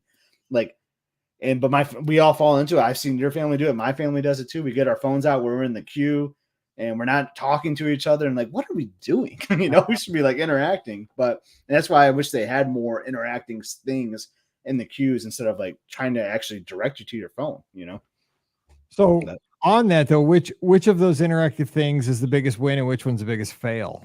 Do you think? Like, let's go both ways of where they added interactive stuff, because you got Mansion, they added those, those things, those features. I honestly think the Soarin' one is a fail because I never see anyone doing the trivia, and you kind of like.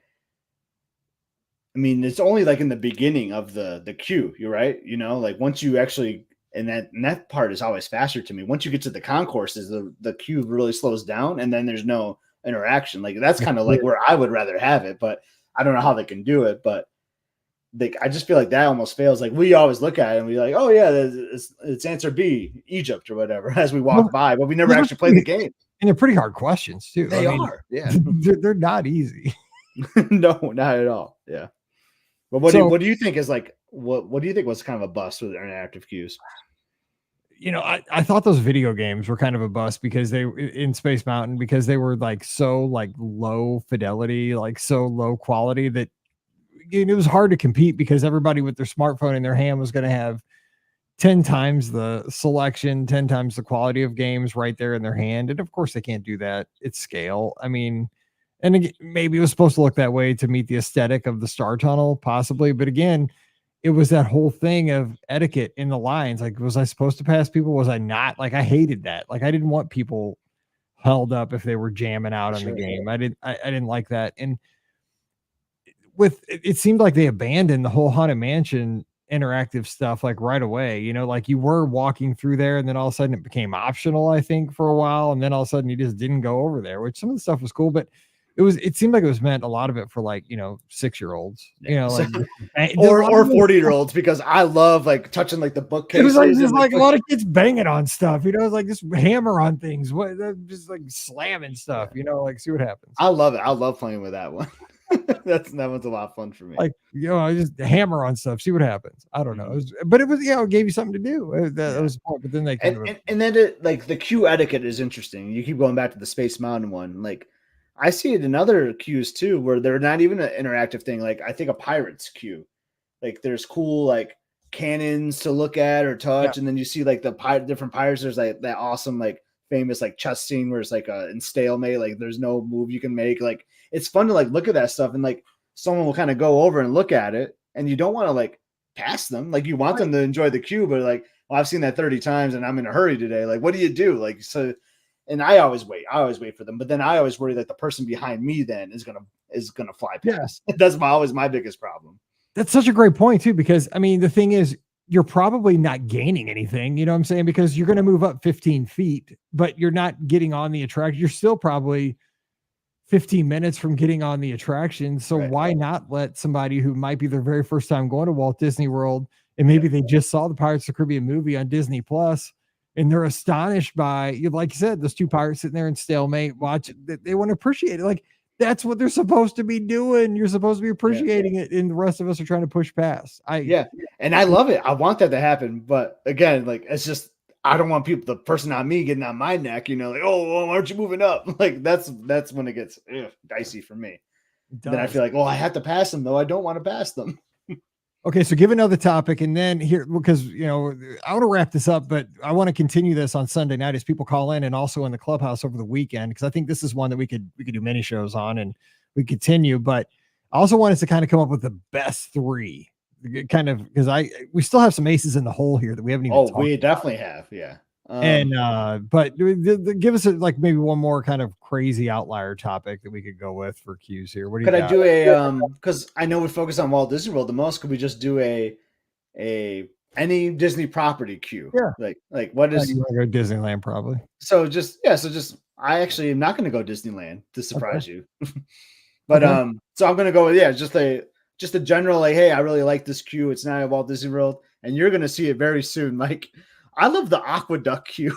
As weird as that sounds, it's blazing hot. You know, you're on the deck, but like it tells like the story of the ride. You know, and like you learn about like Donald's nephews and how they built it. Like I just love that kind of storytelling, like in a queue. And I know we see that at Walt Disney World, Disneyland a lot too, but I love that they brought that to sea as well. Like the coaster that they have on the ships, on the Dream and the Fantasy, the Aqueduct. And I just love that it almost feels like you're at Walt Disney World almost when you're in that line from a storytelling, you know what I mean on that?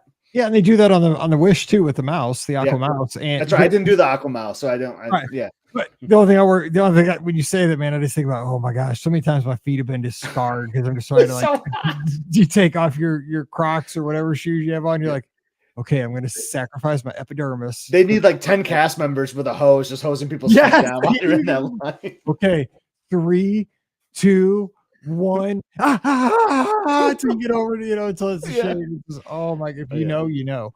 Yeah. No, but you're exactly right, because it tells like the nephews and how it all happened. Yeah, and it's just fun for me as Parks fans when you're on the ship and you see like you do like the ride like on the Wish too, like you were talking about, and it's like, oh wow, they're like kind of doing the similar theming that they do on land, and I just think that's kind of cool. Yeah, because it could have just been a coaster, right? No, it's storytelling. It's Disney. They're going to tell the story. Yeah. Yes, and I'm glad you brought that up. That's good stuff. Okay, so this is going to be debatable, but okay, let's try to come up with our top 3 queues at Walt Disney World currently. I'll submit one that we haven't even mentioned. I can't believe this one. We've made it 35 minutes into the show. We've not even said this one. Can you believe it? Yeah. Muppets. It's a great queue. So, I mean, not just the pre-show. The pre-show is epic, but the queue is awesome. I mean, as soon as you go there, there's the key under the mat sometimes, and there's so many sight gags as you go through this queue. Problem is, I think that a lot of people don't even go on this attraction anymore, don't see the show. And B, if you do, you're just like whoosh, right into the pre-show room. But if you slow down and look, there's doors, there's windows, there's all the words in the windows, and there's, like I said, there's so many posters. And there used to be where you waited outside. There was an outside part of the queue, and it had the best posters. Those posters are so good. Epic. Yeah. We went through that we talked about the pandemic on the extended lines on a Rise of the Resistance. We were in that queue. Yeah. As crazy as that sounds. Yes. I'm gonna go. Yeah, that's great. I always actually think of you when I enter that queue, because there's like the brick like with that arch, and like you can tell like a tall person like hit their head like on the brick. I always think of you because you're tall. So I always think of Sweetums. Yeah. I was thinking like, oh, Mike was here every time I see that. Just as the girls, I always say it. That's funny. So I have 3 written down. A couple of them I'm afraid you're going to take. But so I'm going to go with one of those. And like, I love Expedition Everest queue. Yes, I agree. And you know what's fun about this queue? So you like go through this and like, I mean, there's some switchbacks, right? But like when you get to like, I call it like the Yeti Museum, like you see, the Yeti Museum is so cool. Like you're looking at the stuff.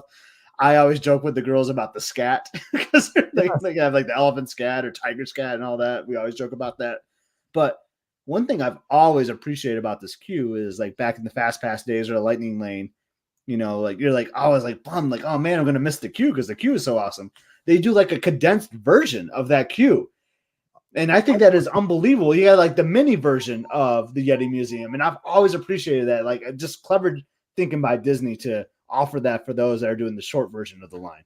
Yeah, that was Joe Rohde at his best, right? Because this was like Joe Rohde in his prime, like doing the great Imagineering, and that was exactly it, right? Because that was one of the things you always sacrificed back in the day with Fast Pass, right? For the most part, you got to get on the experience, but you gave up the details of the queue, which I always was fine with for the most part. But that queue was so awesome. But you're right, you got a Fast Pass. But what I always told my wife was you got the Cliff Notes version of the museum. Exactly. In high school, I did use Cliff Notes sometimes. I'll admit it. Something that's why I was old. I was like, well, we get to see the museum and we get to see the highlights. And that's good enough for me because I don't want to wait 2 hours, because back in the day it was 2 hours. Right. And you didn't miss the whole experience. Yeah, you got more of the experience if you're in the longer line, but that was right. You didn't feel like you were cheated out of the whole experience. And that was a great way to do it. Yeah. Good point. All right, what do you got? So you did Muppets. What's your next one? Well, so I'm going to go with the listeners here that are in with us, and Vero Mike. I'll give his because I kind of agree with this. Guardians of the Galaxy is one of the That's one on my list. yeah, and I mean they really, visually this is amazing. It's because it's got nods to some of the props from the movies. You got those like display cases showing the characters and some of the stuff, the uniforms, but you also have that big like kind of swirly like atrium. It's kind of like a planetarium as you enter, as you're circling with the planet up top. It's visual. It's very cold. It's very comfortable.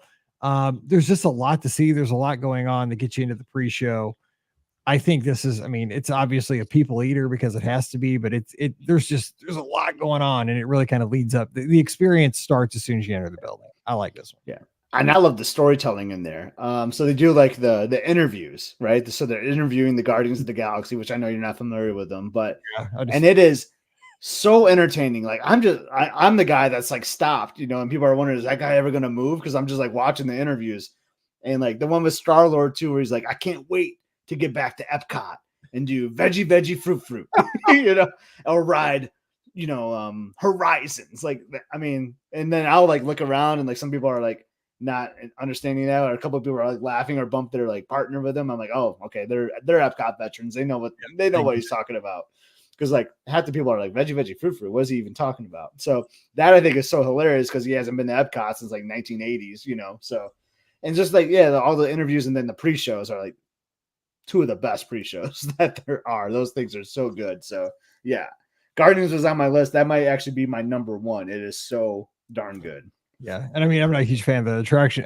I know it's a great attraction. I'm a fan of the attraction. It's not a fan of me. Yeah. So okay, give yours. Go ahead. So here's one I think it's forgotten about now because of Galaxy's Edge a little bit, but I think Star Tours is actually a pretty cool queue. It is. It is because you're seeing like, well, when you're outside walking in, they what do they call like that? AT-ATs or whatever. And you're in the Forest of Endor. Yeah. Yeah. Like how cool is, your Star Wars way more than me, but yeah. So that's super cool. And then once you get in there, there's just like C3 is out there, you see all these cool interaction things. Like, I don't know. Like, I think that's a fun queue and it's comfortable. It's cool in there. So I think it's like a forgotten queue that I think is good just because of Rise and all that and the Millennium Falcon or whatever that's called, Smuggler's Run.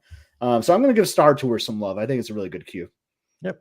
And we've given 3 and we got to wrap because we're getting a little long here, but also I want to say Lisa down in Mobile, Alabama, she throws Pandora, which Pandora is a great queue. It's got a lot going on, but that actor that does the pre-show kills me, dude. He kills me with that one. And fly.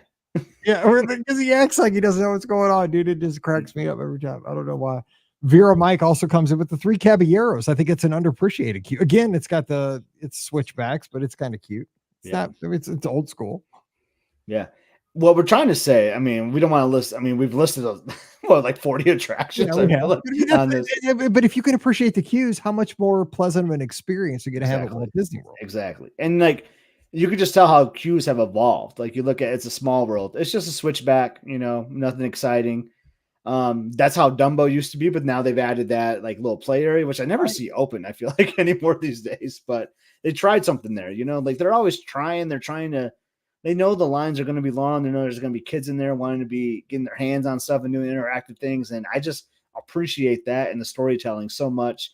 And most importantly, I appreciate the air conditioning because it is hot in Florida and you need some AC while you're waiting in those lines. Dumbo was such an upgrade because when Dumbo used to be out in the middle of Fantasyland, because that was when Mallory was just like a little baby. I remember like that was the first ride we had to take her on, right? She was just like a little baby. And we waited, and I remember covering her up so the sun didn't get her because you're in the blazing sun. And we took her on that. It was just so brutal standing out there just waiting. And now, you do the pager thing, you're covered up, it's air conditioned. Oh, that's such an improvement. Such an improvement. So good. Yes. You're so spoiled. All right. So Magic Carpet Guy says we haven't seen this one yet. Mickey and Minnie's queue at Disneyland. Yeah, that one's really nice. Yeah. There are hundreds of Easter eggs in that queue too. So like lots of things to look at. And like if you're a big Disney fan, you can appreciate a lot of stuff in that queue. That's a great one. You and Jason got to get out there and go to Disneyland. Totally. We're gonna have to come back and do this show for Disneyland. Yes. We could do that because that'd be fun. All right. So we're going to jump out of here and wish everybody a happy Father's Day. Have fun. Grill. Do whatever you like. Play golf. Just get ready to go. I'm redeeming a Christmas present from my brother. He got me a golf certificate to this course. I know we're about to wrap up, but when I graduated high school, 3-ish years ago, he was going to get me this golf certificate to play this course, but instead he's like, no, I'll get him $100 in scratch off lottery tickets. Mike, I won $2 on those scratch off tickets. So 23 years later, my brother is paying me back. He's like, he did it for Christmas last year. Like, we're going to play the Polecat in the summer of 2024. And that's where we're going on Father's Day. It's 22 years in the making. We're supposed to play this course, and it's finally going to happen this weekend. Is this a tough course? Yeah, I think so. It's supposed to be really, I mean, I don't know how nice it is now, but like if it's improved at all, but like 20 years ago, like this was like the hot course to play like in our area. Nice. It's where Central Michigan, the Chips play in Mount Pleasant. So it's about an hour away from us. So we got to do a little bit of a hike, but really excited to play it this weekend. All right. Good luck. Pack a extra bunch of balls. Sleeves. Yeah. Oh yeah. I'll be bringing the ball. All right. Well, good luck and have fun. Happy Father's Day to you, brother. You too, Mike. All right. Don't forget our show brought to you by the Magic for Less Travel. We'd love to help you plan the next Disney vacation. Get Dad a vacation to get him a cruise.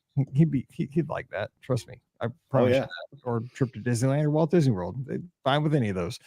Just swing by themagicforless.com. We'd love to help you plan the next trip. No additional cost to use. All the details right now over at themagicforless.com. Please also use our Amazon affiliate link. If you're like me, now's the time to get that Father's Day gift. It's Friday, Father's Day, Sunday, 2-day delivery, no sweat. Just use that link, beourguestpodcast.com/Amazon. And thank you to our Patreon supporters. You guys make the show possible. So a huge thank you to you throughout the year. You can support us as well, just $5 a month, and you get our bonus show called Mike in the Midwest coming over this week, patreon.com/beourguestpodcast. We'll see you Sunday night, Father's Day evening, 7 o'clock Eastern, 6 o'clock Central, the BOGP open line. It's Scott and I taking your calls. We'll continue this conversation about cues or anything you want to talk about. So give us a holler on Sunday night, all the places. And until then, we'll continue the conversation in the BOGP Clubhouse 24/7. Listeners from all around the world. We love talking Disney. We love talking about our lives, just kind of all hanging out as a virtual. It's like our virtual pub. We just hang there and talk about life and Disney and everything else. Coming over. It's beourguestpodcast.com/Discord. All right, time to get out of here, and we'll all get back together on Sunday night. But until then, we wish you a very happy Father's Day and a great weekend. So you guys stay safe, stay healthy, and we'll see you real soon. All righty. Good. We survived it. We didn't have a format, but it worked. That was fun. That was super fun. I liked it.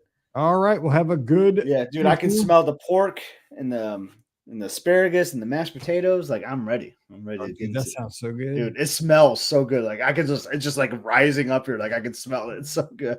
Go destroy it. I'm going to go get my Taco Bell once I get this edited. Okay, yeah, good luck with editing. My Cheez-It thing. Yeah, okay, there you go. Awesome. All right, well, thanks everybody being in the chat. Mike, we'll talk to you soon, all right? I'll talk to you and tell the girls I said hey. Same here. All right. See you. Bye. See you, everyone.